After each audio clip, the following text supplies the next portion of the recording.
What's going on, everybody? Anthony Cervino here with the RotoWire YouTube network with my top 5 players that you must start in your fantasy football lineups in week 5 because they could potentially go boom and help you dominate your matchup. Let's start with Jayden Reed. Jayden Reed, we know the situation in Green Bay. No Christian Watson, high ankle sprain. He's going to miss a few games, which means Dontavian Wicks steps in. While Dontavian Wicks did go off last week, so did Jayden Reed. Jayden Reed had 27.1 PPR points, 7 of 8 targets for 139 yards and a touchdown.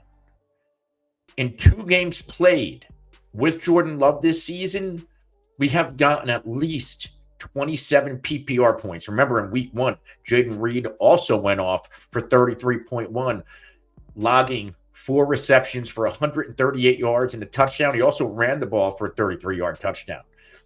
Jayden Reed's a weapon. They use him multiple different ways in the formation. In fact, he's had 6 carries this year.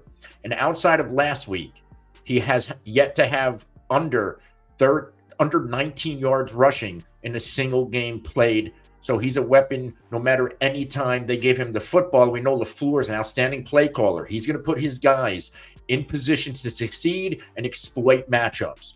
And now, talking about the aforementioned matchup, he gets the Rams. And this is a smash spot for Jayden Reed. The Rams are one of the worst secondaries in the NFL, one of the worst defenses in the NFL as a whole. They've been smashed and gashed by the wide receiver position all season long. In fact, while they did minimize Bears wideouts last week, in the first 3 games of the year, we've seen Jameson Williams, Marvin Harrison Jr., and Juwan Jennings all go off for at least 24.4 PPR points, and that was on a low end.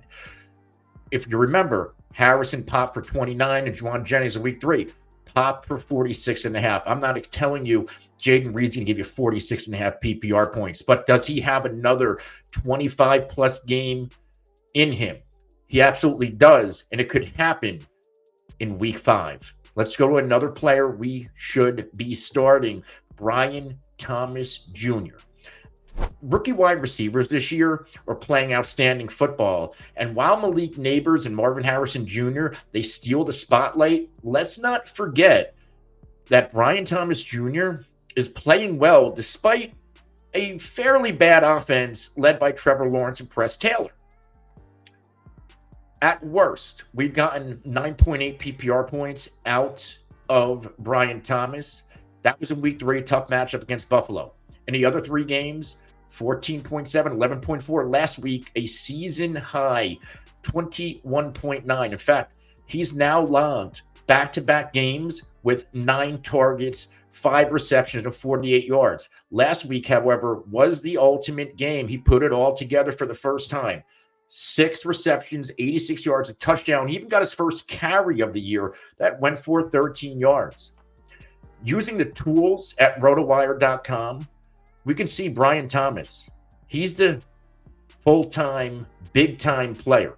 He's averaging 2.41 yards per route run, which is 91st percentile at wide receiver. He's also being targeted on 22.8% of his routes and is garnering 21.1% of his team targets. When he's running a route, he's being featured in this offense, and I expect that to continue. We just set a career game last week against Houston. Houston's a good defense. They have a leaky secondary. Now we get a defense that is crumbling by the week. In the Indianapolis Colts, I think this is an outstanding opportunity for Brian Thomas to once again showcase his entire skill set. This Colts secondary, especially, they can't stop anybody. There's been multiple times this season that they've given up at least 15 PPR points to 2 different wide receivers in the same game. Diggs and Nico Collins in week 1. We saw it with Odunze and Moore in week 3. And then even last week, George Pickens, without scoring a touchdown, drops 18.3 as he goes for over 113 yards receiving. In fact, that was the 3rd wide receiver, the 3rd time this season the Colts have let a wide receiver go for over 112 yards. And this could be a week for Brian Thomas to do the same. Let's get him in your fantasy football lineups. Let's go to another wide receiver. We should absolutely start Amari Cooper. Now, I get it. Amari Cooper is very, very hard to trust. Outside of week 3, where he went off against the Giants, he's given us under 7.5 PPR points. The usage is there. We've gotten at least 8 targets from Amari Cooper in all 4 games this year. He is getting 25.9% of team targets, which is 91st percentile at the wide receiver position. He's also getting 45.4% of his team's air yards, which is 99th percentile at the wide receiver position. So what's missing? Seems to be something a little bit off with the connection between Cooper and Deshaun Watson. But if there was ever a get-right matchup, it is this week against Washington. Remember, Washington was that get-right matchup for Jamar Chase because Jamar Chase was not playing well through the first few games. And all of a sudden, they get the Washington Commanders, and Jamar Chase looks like Jamar Chase again. This could be the get-right game that Amari Cooper and Deshaun Watson needs to get on the same page. If you ask, how bad are the Washington Commanders at defending enemy wide receivers? I'll tell you how bad they are. They have given up 56 receptions for 703 yards and 10 total touchdowns to the wide receiver position. Collectively, they are giving up 46.6 fantasy points per game in PPR scoring formats to the position. The only other team that is almost as bad is the Detroit Lions, giving up 46.3 PPR points to the position. You're absolutely starting Amari Cooper with confidence in week 5. Remember, if you like content like this, hit the like button, hit the subscribe button, and the alert icon, so you can be notified anytime we go live to answer your questions or drop outstanding video content just like this on this YouTube channel. Let's go to a couple of running backs before we close out. I love Najee Harris this week, and people might say, Anthony, you're nuts. It's Najee Harris. He hasn't done anything. Why should we trust him in our fantasy football lineups? I'm going to tell you why. This is a smash spot. This is a matchup play. But let's scale back. When it comes to usage, when it comes to snaps, Najee Harris has been dominant. 151 snaps. The next closest guy, and I get he's missed a game, Jaylen Warren, Cordarrelle Patterson. Speaking of being targeted, that's what's really saved Najee Harris the past 2 games, which, oh, by the way, were his first 2 games of the year with over 10 PPR points. He's had at least 5 targets in back-to-back games, at least 3 receptions, and at least 16 yards in those matchups. So he's starting to bring a high PPR point floor. He's also getting the carries. The issue, he's played really tough teams. Indy's a top 15 against enemy running backs. Chargers, top 14. Denver, top 10. Atlanta, top 9. In fact, 3 out of 4 of those matchups were on the road. This is a home game for the Pittsburgh Steelers. They're getting the Cowboys.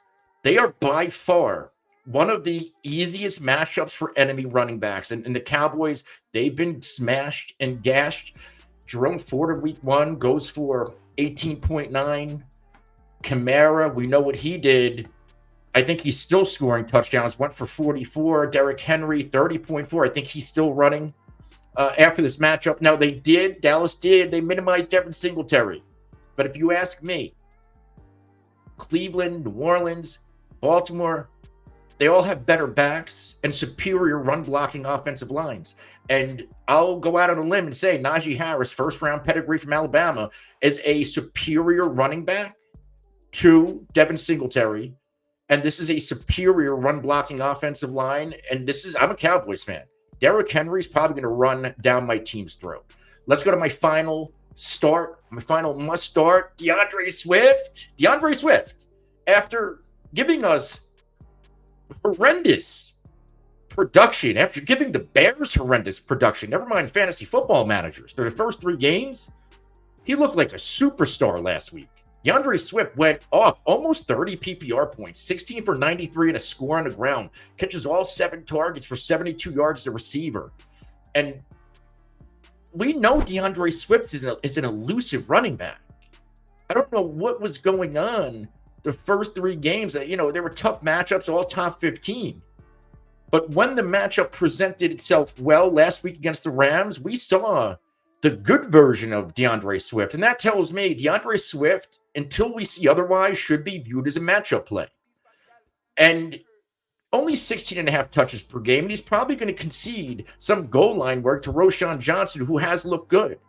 But when it comes to DeAndre Swift as a whole, 79.5% yards after contact, 9.5 yards after the catch, he is playing better than his numbers in fantasy suggest. I think a big problem is this Bears offense needs to click overall, and we are starting to see it click over the past 2 games. And if it's firing on all cylinders, DeAndre Swift, Caleb Williams, and company, they're going to be hard to stop. And I think they're going to be really hard to stop this week against the Carolina Panthers.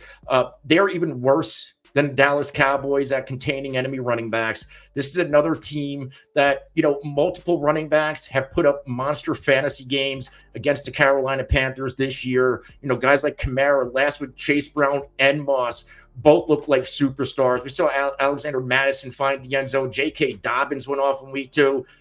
If there is a game for DeAndre Swift to build off of, gain some confidence, if there's a game that you should have confidence in starting DeAndre Swift in, it is this week.